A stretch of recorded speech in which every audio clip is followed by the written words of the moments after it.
ప్రియ దేవుని బిడ్డలారా, బైబిల్ చదవటం వినటం వల్ల మనలో విశ్వాసం పెరుగుతుంది.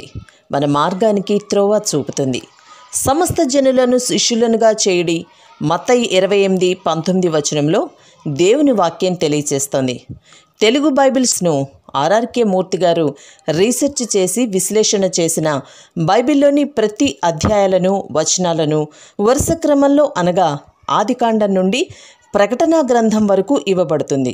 ప్రతి ఒక్కరూ ఆధ్యాత్మికంగా విశ్వాసంలో బలపడి మీ జీవితంలో ఎదుర్కొంటున్న సమస్యల నుండి విడుదల పొందండి.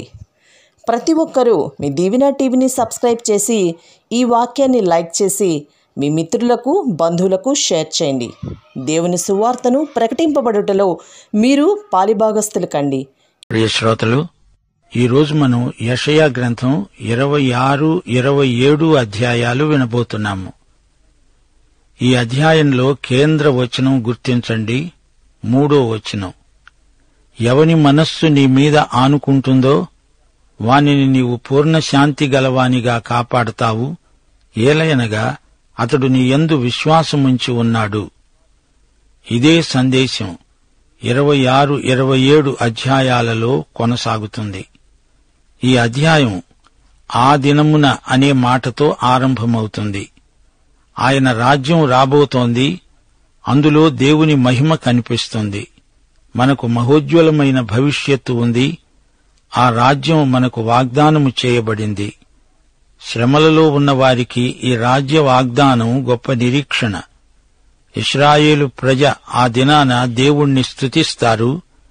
గర్విష్ఠులైన శత్రువులు కూలిపోయారు. దేవుని ప్రజలకు శాంతి సమాధానం. యెరూషలేము నగరము నుండి విముక్త ప్రజలు పరిపాలిస్తారు. యెరూషలేము గొప్ప బలమైన పట్టణమవుతుంది.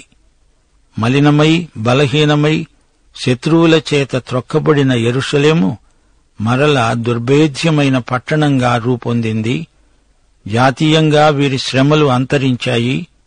ఇందులో యూదులు చేసి సాధించిందేమీ లేదు. వీరు గర్భిణీ స్త్రీ వలె ప్రసవ వేదన పడి తీరా గాలిని కన్నట్లుగా అయింది. అయితే దేవుడే కృపతో వారిని శత్రువు బారి నుండి రక్షించాడు. ఇశ్రాయేలు ప్రజలు ఆయన రాజ్య పరిపాలనా కాలమంతా దేవుణ్ణి ఎడతెగక స్తుతిస్తూ ఉంటారు. ప్రియశ్రోతలు, సమాధాన రాజ్యం దేవుని రాజ్యం. ఈ రోజున మనమంతా దేవునితో సమాధానపడి ఉండాలి. యేసును నమ్మితే పాపాలు క్షమించబడతాయి. అప్పుడు అదే దేవునితో సమాధాన స్థితి. నీ పాపాలను దేవుడు ఇక జ్ఞాపకం చేసుకోడు. శిక్షావిధి నీకు ఉండదు. నీ హృదయంలో దేవుని శాంతి సమాధానాలు ఉంటాయి. నీవు మానసిక శాంతి కలిగి ప్రార్థన చేసుకోగలుగుతావు. అప్పుడు యెషయా 26వ అధ్యాయం 3వ వచనం నీకు వర్తిస్తుంది. నీ మనస్సు దేవుని యందు నిలిచి ఉంటుంది. దేవుని సమాధానము అంటే నీకు ఏ సమస్యలు ఉండవని కాదు. సమస్యల మధ్య ఆయన కృప నీకు చాలును అనే అనుభూతి నీకు కలుగుతుంది. దేవుని వనరులు నీకు వశమవుతాయి. నీ హృదయాన్ని, నీ మనస్సును ఆయనకు అప్పగించి చూడు. అప్పుడు దేవుని సమాధానంతో నీవు నిండిపోతావు. శాంతి వాతావరణంలో ఉండిపోతావు. ఇప్పుడు యెషయా గ్రంథం 26వ అధ్యాయం వివరాలు వినండి. ఆ దినమున అంటే 1000 ఏండ్ల పాలనలో యూదా ప్రజలు ఈ కీర్తన పాడతారు. బలమైన పట్టణమొకటి మనకున్నది. కొత్త యెరూషలేముకు ఈ పట్టణం ప్రతిఫలకం. రక్షణను దానికి ప్రాకారములుగాను బురుజులుగాను ఆయన నియమించాడు. సత్యమునాచరించే నీతిగల జనము ప్రవేశించున్నట్లు ద్వారాలు తీయండి. పూర్ణ శాంతిని వాగ్దానం చేసిన దేవుడే మనకు పూర్ణ శాంతి అయి ఉన్నాడు. 1000 ఏండ్ల పరిపాలనా కాలంలో ప్రజలకు పూర్ణ శాంతి. ఈ వాగ్దానం యేసుక్రీస్తు రాకడలో తప్పక నెరవేరుతుంది. యెహోవా నిత్యాశ్రయ దుర్గం, యుగయుగాలకు ఆయన నమ్మదగినవాడు. ఉన్నత స్థలాలు కల్పించుకున్న వారి ఉన్నత దుర్గాలను ఆయన దిగగొడతాడు. అవి దుమ్ములో ధూళిలో కలిసిపోయాయి. బీదలు దీనులు వాటిని తమ కాళ్ల కింద తొక్కుతారు. నీతిమంతుల త్రోవను నీవు సరళం చేస్తావు, వారు సమమార్గంలో నడుస్తారు. యెహోవా, మేము నీకోసమై కనిపెట్టుకున్నాము, నీ తీర్పుల మార్గమందే నీవు వస్తావని ఎదురుతెన్నులు చూస్తున్నాము. నీ నామస్మరణమునే మా ప్రాణం ఆశిస్తోంది. 9వ వచనం, రాత్రివేళ నా ప్రాణము నిన్ను ఆశిస్తున్నది, నాలో ఉన్న ఆత్మ ఆసక్తితో నిన్ను ఆశ్రయిస్తున్నది. నీ తీర్పులు లోకానికి రాగా లోకనివాసులు నీతిని నేర్చుకుంటారు. సోదరీ సోదరులారా, మీరు ఈ విధంగా యేసు ప్రభువుతో సంభాషిస్తున్నారా? పరమగీతము 1వ అధ్యాయం 2వ వచనంలో షూలమ్మితి ఏమన్నది? నోటి ముద్దులతో ఆయన నన్ను ముద్దు పెట్టుకుంటాడు. ఆ ముద్దు దేవుని క్షమాపణకు, సమాధానానికి, ప్రేమకు గుర్తు, ఆనవాలు. ఆయన ఉన్నంత ఎత్తుకు తానెక్కలేక షూలమ్మితి 4వ వచనంలో అన్నది, ప్రియా, నన్ను ఆకర్షించు, నేను నీ వద్దకు పరుగెత్తి వస్తాను. ఇక్కడ యెషయా అంటున్నాడు, రాత్రివేళ నా ప్రాణము నిన్నాశిస్తున్నది. ప్రియ సోదరీ సోదరులారా, దేవుని కోసమై మీకు అంత ఆశ ఉన్నదా? రాత్రిపూట నీవు పరుండినప్పుడు నీ దేవుని కోసం అంత తీవ్రమైన వాంఛను వ్యక్తం చేయగలవా? నీకు నిజంగా దేవుడు అంతగా కావాలి అనిపిస్తోందా? నీలో ఉన్న ఆత్మ ఆసక్తితో ఆయననే కోరుతోందా? దుష్టులకు దయచూపినా వారు నీతిని నేర్చుకొనరు. తాము ఉండేది ధర్మక్షేత్రమే అయినా అన్యాయం చేస్తూనే ఉంటారు. యెహోవా మాహాత్మ్యమును ఆలోచించరు. యెహోవా, నీ హస్తము ఎత్తబడి ఉన్నది గాని జనులు దానిని చూడనొల్లరు. జనుల కొరకైన నీ ఆసక్తిని చూచి వారు సిగ్గుపడతారు. నిశ్చయముగా అగ్ని నీ శత్రువులను మింగివేస్తుంది. నీవు మాకు సమాధానమును స్థిరపరుస్తావు. మా పక్షాన ఉండి మా పనులన్నిటినీ సఫలపరుస్తావు.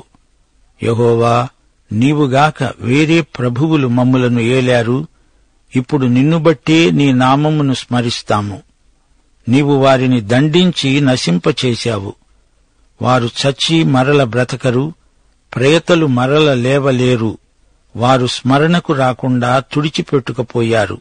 యెహోవా, నీ జనాన్ని నీవు వృద్ధి చేశావు, దేశము యొక్క సరిహద్దులను విశాలపరిచావు.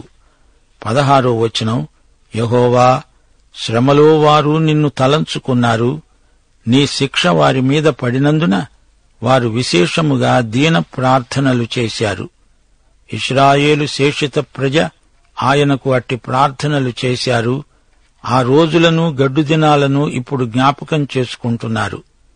17వ వచనం, ప్రసూతి కాలము సమీపించగా గర్భవతి వేదన పడి కలిగిన వేదన చేత మొర్రపెట్టునట్లు మేము నీ సన్నిధిలో ఉన్నాము. మేము గర్భము ధరించి వేదన పడ్డాము, గాలిని కన్నట్టు ఉన్నాము. మేము లోకములో రక్షణ కలుగచేయలేదు, లోకములో నివాసులు పుట్టలేదు. మృతులైన నీవారు బ్రతుకుతారు, వారి వారి శరీరములు సజీవములవుతాయి. మంటిలో పడి ఉన్న వారలారా, మేల్కొని ఉత్సహించండి.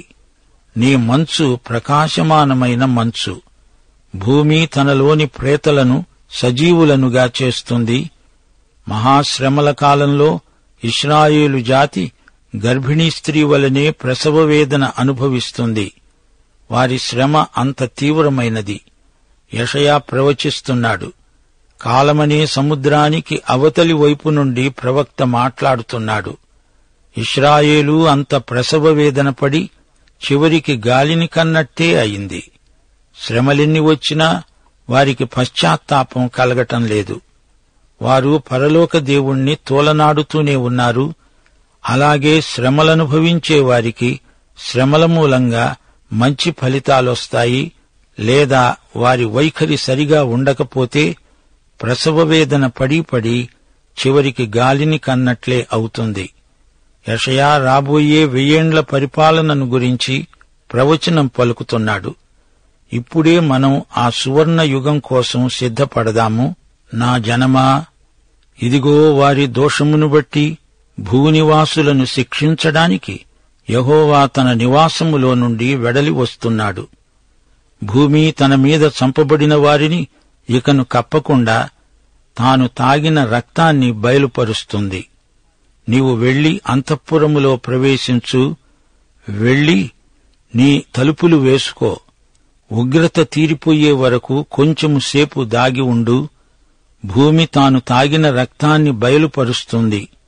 ఆదికాండం 4వ అధ్యాయం 10వ వచనంలో భ్రాతృహంతకుడైన కయీనుతో దేవుడన్నాడు, నీవు చేసిన పనేమిటి? నీ తమ్ముని రక్తము యొక్క స్వరము నేలలో నుండి నాకు మొరపెడుతున్నది. అపరాధులు ఒలికించిన రక్తాన్ని ఒకానొక రోజు ఈ భూమి వెళ్లగక్కుతుంది. అప్పుడు నేరాలన్నీ బట్టబయలవుతాయి. అప్పుడు తీర్పరులు ఎవరనుకున్నారు? పునరుత్థానులైన దేవుని ప్రజలే. అప్పుడు వారికి అంతా తేట తెల్లమవుతుంది. 1 కొరింథీ 13వ అధ్యాయం 12వ వచనంలో చెప్పబడినట్లే మనము ఉంటాము. అప్పుడు మనము ఎరుగబడిన ప్రకారము పూర్తిగా ఎరుగుదుము. దేవునికి స్తోత్రం.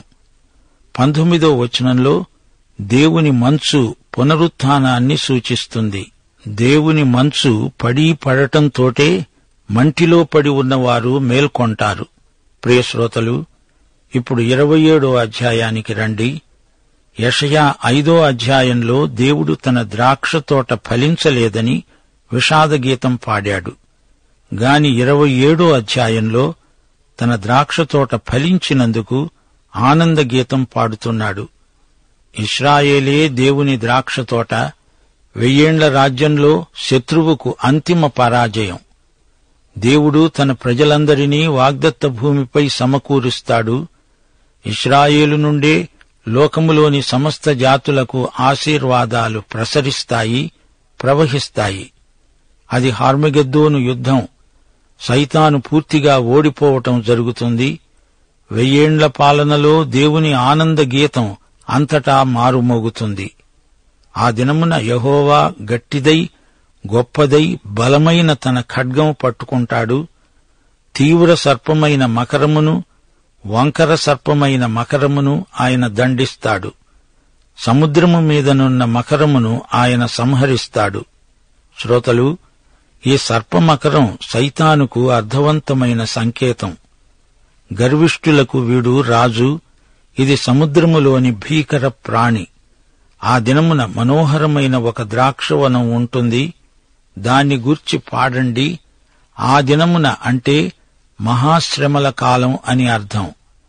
హీబ్రూ ప్రజల పంచాంగం ప్రకారం దినము సాయంకాలంతో మొదలవుతుంది. మహాశ్రమల కాలంతో మొదలై 1000 ఏండ్ల కాలంలోకి కొనసాగుతుంది ఆ దినం, అనగా ప్రభువు యొక్క దినం. ఆ మాటకొస్తే అది నిత్యత్వంలోకి కొనసాగే దినం. సూర్యోదయమది, అది అనంతం. దేవుని ఖడ్గం గట్టిది, బలమైనది. ప్రకటన గ్రంథం 1వ అధ్యాయం 16వ వచనం, ఆయన తన కుడిచేత 7 నక్షత్రాలు పట్టుకొని ఉన్నాడు. ఆయన నోటి నుండి 2 అంచులు గల వాడి అయిన ఖడ్గమొకటి బయలువెడలుతూ ఉంది.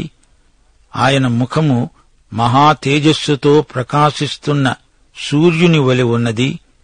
హెబ్రీ పత్రిక 4వ అధ్యాయం 12వ వచనం.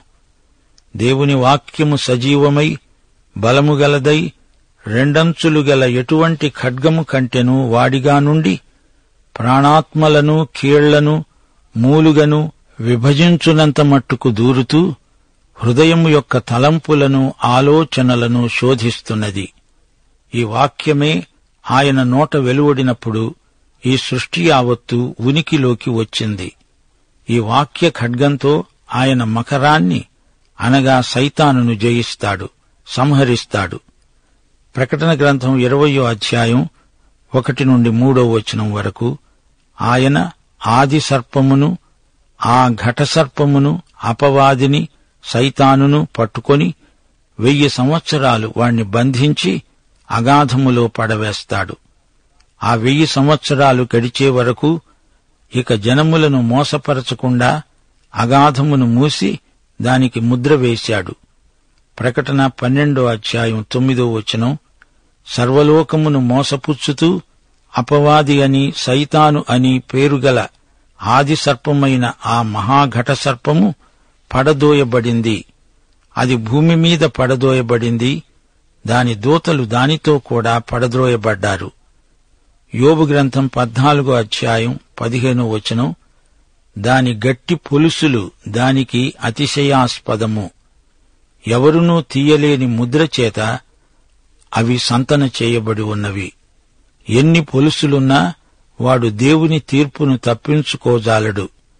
వంకర సర్పం అంటే వంపులు తిరుగుతూ ప్రవహించే టైగ్రిస్ నది. అది అషూరు రాజు అతిశయం. బబులోను కూడా అదే విధంగా గర్వించింది. సముద్రములోని మహాప్రాణి నైలు నదిని సూచిస్తుంది. ఈజిప్టుకు గర్వమెక్కువ. దేవుడు వీరికి గర్వభంగం చేస్తాడని ప్రవచనం. ఈ రాజ్యాల వెనుక ఉండి చక్రం తిప్పేది సైతానే అని మా శ్రోతలు గ్రహించాలి. యెషయా గ్రంథం 27వ అధ్యాయం 2వ వచనం. దేవుని ప్రజలు మనోహరమైన ఒక ద్రాక్షవనం లాంటివారు. దానిని గూర్చిన పాట ఇది. పాడండి అంటున్నాడు దేవుడు. 1000 ఏండ్ల పరిపాలనా కాలంలో అందరూ పాడుతారు. యెహోవా అనే నేను ఆ ద్రాక్షవనానికి కాపు చేస్తున్నాను. ప్రతి నిమిషమున నేను దానికి నీరు కడుతున్నాను. ఎవడూ దాని మీదికి రాకుండునట్లు దివారాత్రము దాన్ని కాపాడుతున్నాను. అందులోకి శత్రువు ప్రవేశించడానికి వీల్లేదు. ఇశ్రాయేలును ఆయన విడువడు, ఎడబాయడు. నాయందు క్రోధము లేదు. నీయందు గచ్చపొదలు, బలురక్కసి చెట్లు ఉంటే యుద్ధ ప్రాతిపదికపై నేను ఒడిగా అందులో జొచ్చి వాటిని కాల్చివేస్తాను. 5వ వచనం. ఈలాగున జరగకుండునట్లు జనులు నన్ను ఆశ్రయించాలి. వారు నాతో సమాధానపడాలి. దేవుడు ఎంతో కనికరము గలవాడు. ఆయన కృపాసంపన్నుడు. దేవుని కృపే మనకు ఇహపరములలో రక్ష. గమనించండి, పాపం విషయంలో మానవుడు కాదు, దేవుడే మనతో సమాధానపడ్డాడు. రోమాపత్రిక 5వ అధ్యాయం 1వ వచనం. మన ప్రభు అయిన యేసుక్రీస్తు ద్వారా దేవునితో సమాధానము కలిగి ఉందాము. కాని ఇక్కడ మనం దేవునితో సమాధానపడాలి అంటే విధేయత చూపాలి అని అర్థం. దేవునికి లోబడాలి. అప్పుడు మన ఆత్మలో సమాధాన స్థితి నెలకొంటుంది. ఇది 1000 ఏండ్ల పరిపాలనా కాలానికి సంబంధించిన మాట. ఆ రోజు యాకోబు వేరు పారుతుంది. ఇశ్రాయేలు చిగిర్చి పూస్తుంది. వారు భూలోకాన్ని ఫలభరితం చేస్తారు. ఇశ్రాయేలు శత్రువులపై విజయం సాధిస్తుంది. ఇశ్రాయేలు శత్రువుల గతి ఏమిటి? 7వ వచనం. అతణ్ణి కొట్టిన వారిని ఆయన కొట్టినట్లు ఆయన అతణ్ణి కొట్టాడా? అతని వలన చంపబడిన వారు చంపబడినట్లు అతడు చంపబడ్డాడా? క్రమశిక్ష అప్పుడప్పుడు శిక్ష కంటే తీవ్రమైనది. ఇశ్రాయేలుకు దేవుడు ఎక్కువ వెలుగిచ్చాడు. అందుచేత ఇశ్రాయేలు బాధ్యత కూడా ఎంతో ఎక్కువ. ఆమోసు గ్రంథం 3వ అధ్యాయం 2వ వచనం. దేవుడంటున్నాడు, భూమి మీది సకల వంశములలోనూ మిమ్మును మాత్రమే నేను ఎరిగి ఉన్నాను. గనుక మీరు చేసిన దోషక్రియలన్నిటిని బట్టి మిమ్మును శిక్షిస్తాను. కీర్తనలు 118, 18వ వచనం.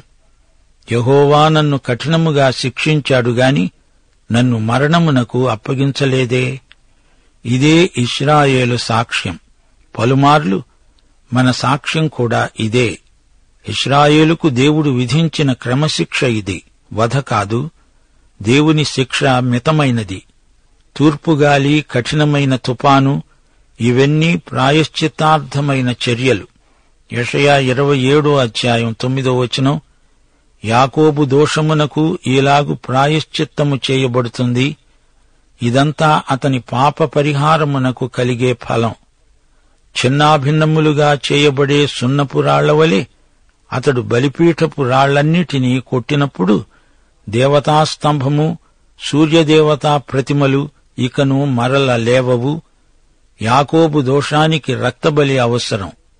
జాతి మొత్తం చేసిన పాపానికి పరిహారం యేసు రక్తమే. పాపానికి ప్రాయశ్చిత్తం యేసు రక్తం మాత్రమే. 10, 11 వచనాలు. ప్రాకారము గల పట్టణము నిర్జనమై విడువబడుతుంది. విసర్జించబడిన నివాస స్థలముగా ఉంటుంది. అక్కడ దూడలు మేసి పండుకొని దాని చెట్ల కొమ్మలను తింటాయి. దాని కొమ్మలు ఎండినవై విరిచివేయబడతాయి. స్త్రీలు వచ్చి వాటిని తగలబెడతారు. వారు బుద్ధిగల జనులు కారు. వారిని సృజించినవాడు వారి యందు జాలిపడడు. వారిని పుట్టించినవాడు వారికి దయచూపడు. ఇశ్రాయేలు నిర్మించుకున్న పట్టణాలు అన్యుల పట్టణాలలాగే నాశనం చేయబడతాయి. దేవుడు లేని నిర్మాణాలు నిలువవు. శిథిలాలిచ్చే సాక్ష్యమిదే. దేవుణ్ణి కాదని మానవుడు చేసే నిర్వాకం శిథిలాలలో కనిపిస్తుంది. వారు దేవుడిచ్చిన వెలుగును తిరస్కరించారు. దేవుని కుమారుడైన యేసుక్రీస్తును నిరాకరించారు. ముగింపులో 12-13 వచనాలు. ఆ దినమున యూఫ్రటీసు నదీ ప్రవాహము మొదలుకొని ఈజిప్టు నది వరకు యెహోవా తన ధాన్యమును తొక్కుతాడు. ఇశ్రాయేలీయులారా, మీరు ఒకరినొకరు కలుసుకొని కూర్చబడతారు. ఆ దినమున పెద్ద బూర ఊదబడుతుంది. అష్షూరు దేశములో నశింప సిద్ధమైన వారును, ఈజిప్టు దేశములో వెలివేయబడిన వారును వస్తారు. యెరూషలేములో ఉన్న పరిశుద్ధ పర్వతమున యెహోవాకు నమస్కారం చేస్తారు. దేవుడు మాట తప్పనివాడు. వాగ్దత్త భూమికి తన వారినందరినీ తిరిగి రప్పిస్తాడు. దేవుని వాక్యాన్ని, ఆయన మాటను మనం నమ్మాలి. యెషయా మాట్లాడేది ఆధ్యాత్మిక ఊహ మాత్రం కాదు. ఇవి వాస్తవమైన ప్రవచన వాక్కులు. అష్షూరు, ఈజిప్టు, ఇశ్రాయేలు, యెరూషలేము, వీటికి సంపూర్ణమైన నెరవేర్పు ఇంకా జరగవలసి ఉంది. అందరూ రావాలి. వచ్చి యెరూషలేములో దేవునికి నమస్కారం చెయ్యాలి. దేవునికి స్తోత్రం. ప్రియ శ్రోతలు, ఈ పాఠంలో ముఖ్యమైన సత్యాలు గమనించారు గదా. పరలోకాన్ని గురించి, ప్రభువు రాకడను గురించి, ప్రవచనాల నెరవేర్పును గురించి ముఖ్యమైన సత్యాలను మననం చేయండి. పాఠం ఇంతటితో సమాప్తం. మన ప్రభువు, రక్షకుడు అయిన యేసుక్రీస్తు వారి దివ్యకృప, సృష్టికర్త మన తండ్రి అయిన దేవుని పరమ ప్రేమ, పరిశుద్ధాత్మ సహాయము, సమాధానము, సహవాసము మనకు సదాకాలము తోడై ఉండునుగాక. ఆమేన్.